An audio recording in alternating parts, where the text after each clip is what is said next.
Welcome back, AP. Welcome back to it. Welcome back to our discussion about the 30 Years' War, right? So we just started talking about in class the crisis of the 1600s, right? Or AKA 17th century crisis, right? So from now on, I'm going to start dropping, of course, a couple of little like John Green videos and stuff like that down in the descriptions below if y'all want to take a gander at them or go ahead and give them a look, right? Now, the big thing I will say about the videos that I may actually like drop down in there and stuff like that is they do go into even more depth than I do in a lot of stuff. So remember, it's much more about the big concepts and stuff like that we're looking at, the thematic things, and I also choose other little things to go a little bit deeper on than John Green or Tom Ritchie or anybody else does, right? But the big thing, though, is we do have to continue our discussion about the crisis of the 17th century, aka the crisis of the 1600s, which included not only the Little Ice Age, which is going to cause a massive amount of crop failures, massive rains, and a drop in about 0.5 degrees Celsius of the entire continent, which is going to lead to starvation, famines, and a lot of other spread of diseases and things like that.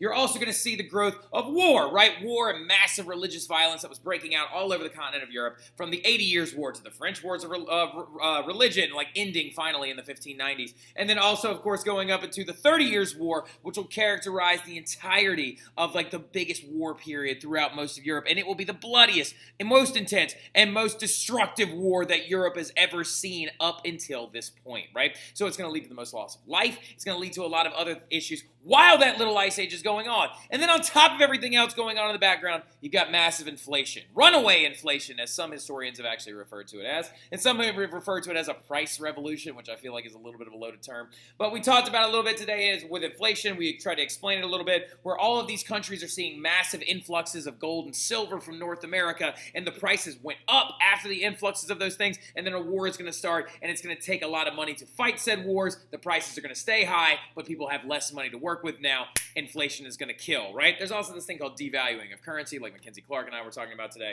but you don't need to worry about that too much, okay? So we're getting into it, though, now with the 30 Years' War, right? So the 30 Years' War is going to be such a big deal, such a just like a very intense thing that is going to drastically affect the progression of politics and the progression of, like, honestly, everything going forward throughout the entirety of this unit, and then also going forward as well. Now, what I will say as well, though, is 30 Years' War, lasting from 1618 to 1648, is another one of those hang your hat on it kind of dates. Like when Rowan today was like, wait a minute, 1508 to 1512, Sistine Chapel ceiling. 1517, Reformation. Yeah, you need to know dates like that, right? So about 100 years after, a little over like 101 years after Martin Luther began his Reformation, this massive war would be started, okay? 1618 to 1648, we are going to talk about things for the next two units that happened before, during, and after this big war. So just remember in your mind, on that timeline, that's where that bad boy is going to go, right? So looking at this really quick, though, getting into the war and stuff, before the war ever broke out, while the Little Ice Age is going on, while inflation is running like crazy through the rest of Europe, the big thing about it is that people were beginning to realize that the Peace of Augsburg was only a temporary solution to the religious violence that was going on. The Peace of Augsburg, remember, brought an end to like the Schmalkaldic Wars. It brought an end to Charles V's rule as Holy Roman Emperor, because he is going to abdicate immediately after the Peace of Augsburg, split the family in half, and move on to greener pastures. And by greener pastures, I mean to that French monastery where he eventually goes insane and dies. So, like, big thing, though, also, is that it was only a temporary solution, because what it set up was basically it recognized Lutheranism, not Calvinism, as a legitimate religion throughout the Holy Roman Empire. But that's not even the biggest issue. Yes, it said that princes can now be Lutheran. Yes, it said that princes can now be Catholic. But the issue is that the Peace of Augsburg had an addendum in it, a piece of little text that said, Caius regio eius religio, which is Latin for whom this land belongs, their religion shall be, right? Basically what that means, and I'm sure I just butchered that translation. Please don't call me out in front of Miss Urso. I'm sure she knows it a heck of a lot better than I do, but I'm sure y'all know it even better than I do. But the big thing about it, what it's referring to, is the religion of your lord or king is your religion. So basically, what's happening is, like, if you had a Lutheran prince, your people are now Lutheran. If you had a Catholic prince, your people are now Catholic. And before all this stuff really got kicked up, there was this Holy Roman Emperor named Matthias, right? Matthias is actually like kind of an Italian/Germanic way of saying Matthew. And Matthias number the first is going to be very, very casual about like freedom of religion. He's going to allow a lot of Protestants to practice. He's going to allow a lot of Catholics to practice. But he was eventually replaced by one of his family members in the Habsburg monarchy. He's going to be replaced by this guy named Ferdinand II. And Ferdinand II comes along and starts really ramming home the idea that if you are Catholic, you better have a Catholic prince. And that if your prince is Lutheran, then they are going to be, your people are going to be Lutheran. But also Ferdinand II absolutely did not like the Protestants in the first place. He wanted a lot of these different lands to go back to Catholic leaders and to go back to Catholic holdings and to go back to Catholic monasteries. So he comes along and really starts stirring the pot. He starts trying to put in Catholic princes and put in Catholic leaders and lords. And what's going to happen is in the 1610s, when Ferdinand II comes to power in the Holy Roman Empire, there's going to be the formation of these new groups, right? In the early 1600s, before the war ever broke out, there was this thing formed called the Protestant Union, where all the German princes who were Protestant got together and formed basically Schmalkaldic League 2.0, right? And they just called it the Protestant Union. And then the Catholic League is going to be formed of other Germanic Holy Roman Empire princes that wanted to stay Catholic and wanted to support a return to Catholicism and a return of lands to Catholic people, right? And so as we see, we've got two enemies that have been created inside of the Holy Roman Empire. Now remember, the Holy Roman Empire is a massive area of land that includes modern-day countries at the time, like Switzerland, Bohemia, which is very important that you know where Bohemia is. That's the modern-day Czech Republic, right? It also included places like parts of Poland. It also included areas of Austria, Liechtenstein, northern Italy, all this other stuff. So as you can see, this whole dissemination of different religions is going to cause a lot of confusion and a lot of intensity and eventually lead to a heck of a lot of violence. Well, Ferdinand II starts sending his representatives out to claim new lands and to get more Catholic territory back and stuff like that. And what's going to end up happening is it's going to lead to the outbreak of the 30 Years' War. Now, one of the biggest events that happens is, write this down, okay? It's a very important event that you need to make sure you have. It's the Second Defenestration of Prague. And some of you are like, what the front door did he just say? I'm going to spell it for you real quick, okay? The Second Defenestration of Prague. Second, as in the second one, which means there was a first one, which that's a whole other conversation. That one happened in the 1400s. But the second defenestration, I'm literally looking at it right now so I spell it right, is Defenestration of Prague. And just to give you a heads up, Prague is the capital of the Czech Republic and stuff like that, and it was inside of Bohemia at the time, in the Eastern Holy Roman Empire.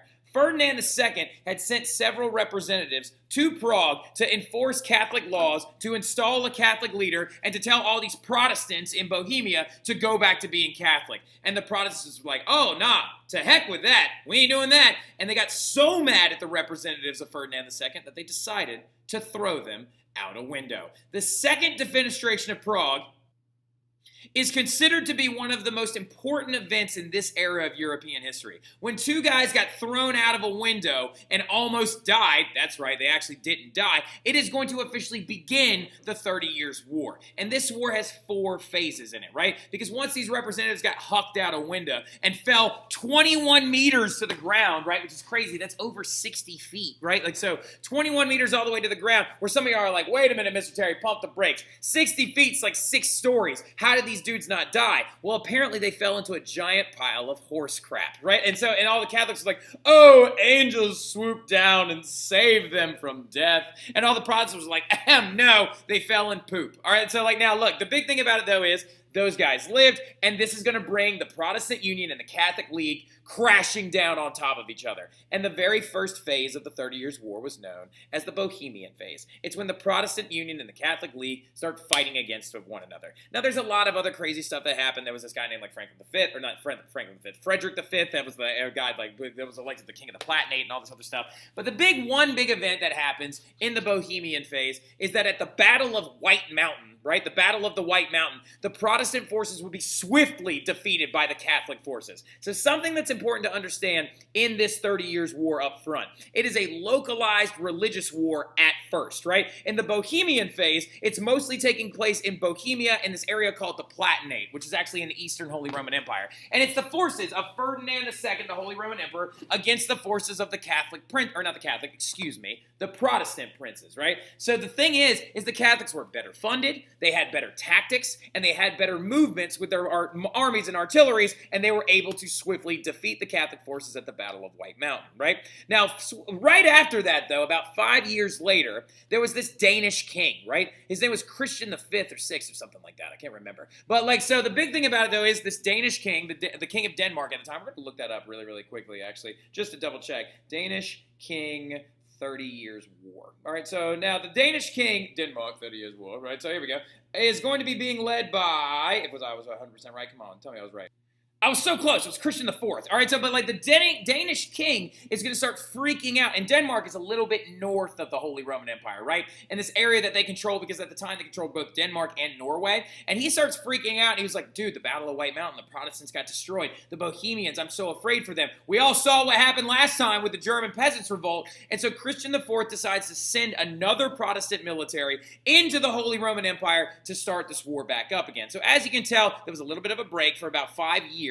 And the Denmark phase, or the Danish phase of this, is when that Protestant king of Denmark goes to fight against Catholics, right? And so what ends up happening, though, is his forces are defeated. And why does he do this? Because he was afraid that Protestants were going to be persecuted under Catholic leaders like Ferdinand II. But he loses a huge amount of these battles, and a lot of those lands go back to Catholic leaders anyway. It's in this thing called the Edict of Restitution that Ferdinand forces a bunch of the Protestant princes to sign that give money, land, and monasterial land back to the Catholics and stuff like that, and reinstalls a bunch more even other Catholic nobles. And a lot of this has to do with the fact that the Protestant militaries are just not big enough, not bad enough, not hardcore enough to stop the Catholic forces. Because the Catholic forces have guns, and these people called pikemen, which I'll actually demonstrate to you during class and stuff like that tomorrow. But we'll talk about that a little bit later. But then something insane happens, and rising up out of the ashes like a phoenix from the flames begins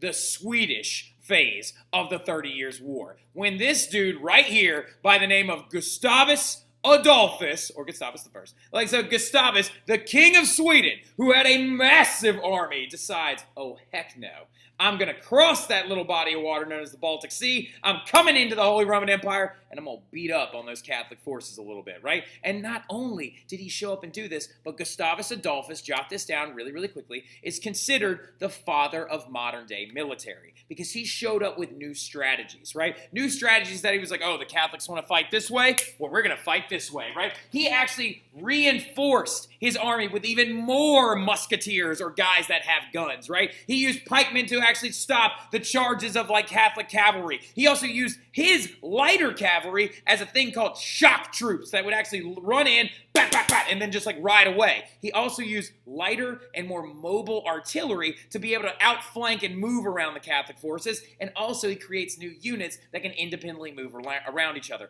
Another big thing that he introduces is this thing called volley firing, where basically everyone goes, ready, aim, fire, and they would actually let off individual shots all at once and then descend into just shooting at will. But the big thing about it, though, is Gustavus Adolphus shows up with a massive army, and all the Catholic forces led by Ferdinand II are like, what are we supposed to do with this guy? He's got so much money. And wait a minute, why does he have so much money? The thing about it is, the French were being supported by a French Catholic cardinal by the name of Cardinal Richelieu.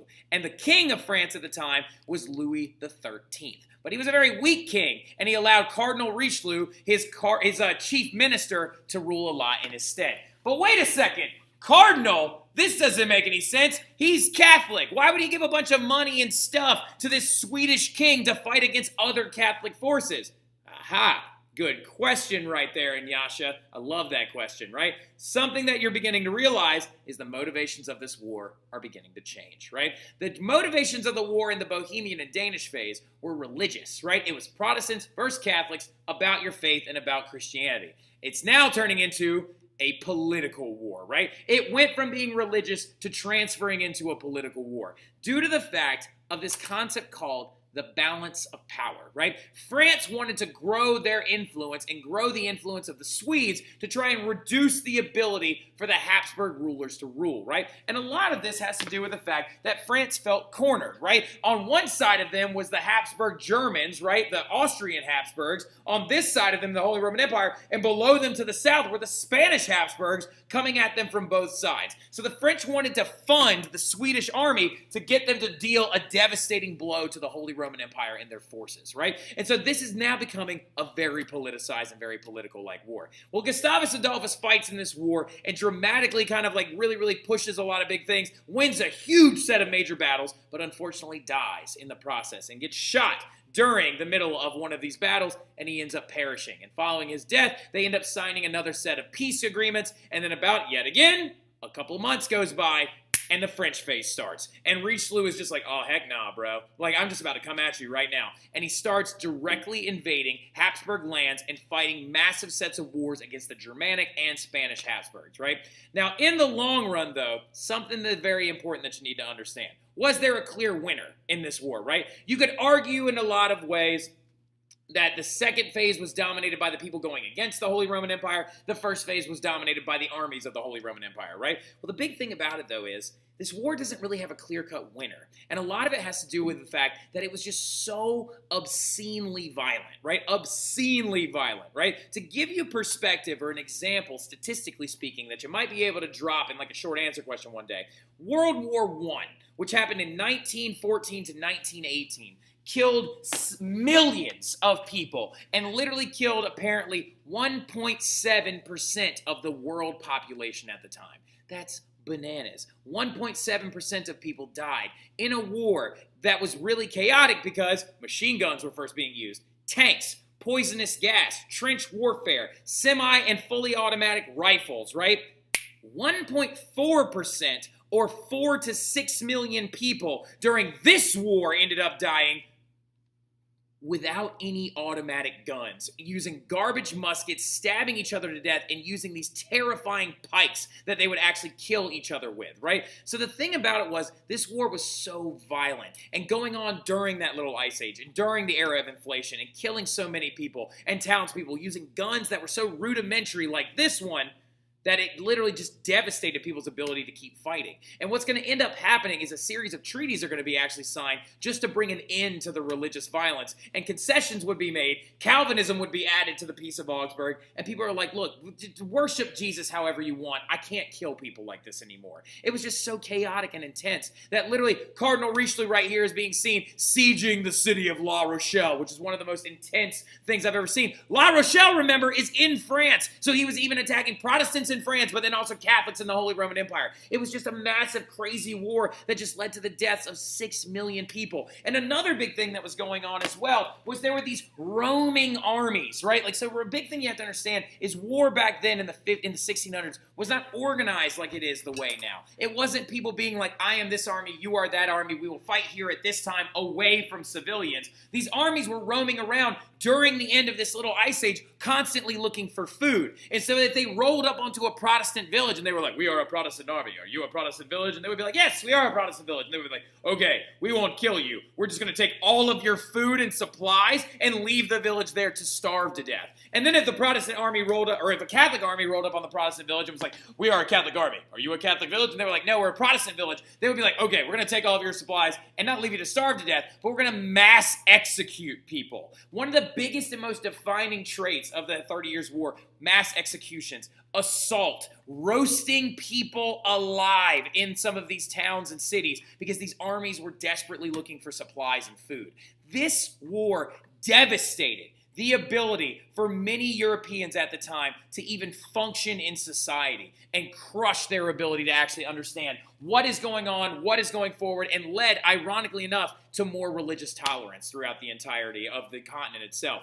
After this is the last big climactic war of religion, right? This is going to be the last straw because people just can't function or take it anymore, right? So this series of treaties, known as the Treaty of Westphalia, is going to be signed in 1648. Very big, very, very important, and now time period 1 is officially done when we're actually getting into like all this stuff in European history. But the Treaty of Westphalia is a series of treaties that concluded the 30 Years' War, which marked the end of that large-scale religious violence. The Peace of Augsburg is going to be re-ratified, and Calvinism is even going to be made legal throughout most other countries and stuff like that, throughout even parts of like France, throughout southern France, throughout other areas as well, throughout the entirety of the Holy Roman Empire. You could practice anything you wanted, especially if it was in private, right? If you wanted to be a Lutheran, go practice at home and be a Lutheran even if your king is Catholic, right? So the big thing about it, though, is also the huge results of it, though, are going to just be dramatically repressive, right? 4 to 6 million people are going to die in this war. Disease is going to spread like crazy and kill so many different people in all these different villages. Extreme famine is going to be caused because of the Little Ice Age. European power shifts are going to occur as well, because now we can see a growing power of France, and the HRE is shrinking, right? Now, at the time, before the 30 Years' War, most of the power in Europe belonged to the Habsburg family, right? And so the big thing about that, though, is since most of the power belonged to the Habsburg family, France wanted to grow its power to equal the balance of power out. Now, a big thing about the balance of power is that you are going to need to understand that, and you're going to need to understand it going forward, because it's going to become a big concept, politically speaking, throughout the most of European history, or the rest of European history in general. So the other thing about it, though, getting into it, is the map is also going to be completely reworked. As you can tell, France's borders have now grown. The Holy Roman Empire is now just a shell of its former self. And you can see that we're having the growth of different powers. The Habsburg monarchy is going to begin to focus more on Austria and Hungary rather than on the position of Holy Roman Empire anymore. Also, the Spanish crown is going to be dealing with a lot of economical issues and inflation. So what's going to end up happening now, though, is a massive power vacuum has been created. Write that down. Power vacuum. Powervacuum. All right, so yeah, a power vacuum is an idea in government and politics where now that so many nobles have died in this war and so many peasants have died in this war and even some kings and leaders like Gustavus Adolphus have died in this war, that the amount of ruling power that nobles and the church used to have has now just flittered away, right? And so now there's a space and that someone needs to take power. And so who is going to enter into that power vacuum? None other than the monarchs, right? This power vacuum helps give the ability for monarchs to build up their states and shift the power towards themselves. So what's going to happen during, before, and after the 30 Years' War, you're going to see the growth of 2 different types of governments. Absolutist governments and constitutional governments, right? Now, an absolutist government is where all power falls directly under personal control of the monarch, right? Where they believe that they have all of the power, no one else shares it, they have it, whatever they say goes, right? If they say off with their head, it's off with their head, right? But then you have constitutional governments where the king or monarch has to respect laws that are passed by legislators, right? Legislators are like the Congress in the United States, the Senate, the House of Representatives, or the Parliament in Great Britain. Write down Parliament next to legislature as an example, right? And we'll talk more about the British Parliament in this unit and stuff like that. Now, going into it as well, absolutist governments are the big ones during this time period, are going to be places like France, Spain, Central Europe, Russia. Constitutional governments are going to be, your biggest examples are going to be England and the Dutch Republic, right? But they both have the same goal, right? They both want to do the same thing. They want to grow, they want to develop infrastructure, they want to tax the living snot out of everybody, and they want to excel, right? They want to grow and become the most dominant power that they possibly can be, and they want it to be for France, not for France and Spain, but for them and for their country, right? So we're also seeing, though, obstacles to this. The kings are going to have to deal with some different stuff. Like language, for example. Not everybody in their country speaks the same language. Technology is going to be a big issue that they have to kind of conquer over. Like they don't even have roads and infrastructures, right? And they also have to figure out, how do I equip my army to make it bigger and better, so if I do end up going to war, I'm going to win, right? So we're going to cut it off right here because I told you I'd keep it short, and we'll talk more about how they're going to accomplish all this stuff a little bit tomorrow, but I'll see y'all then. Y'all have a good one.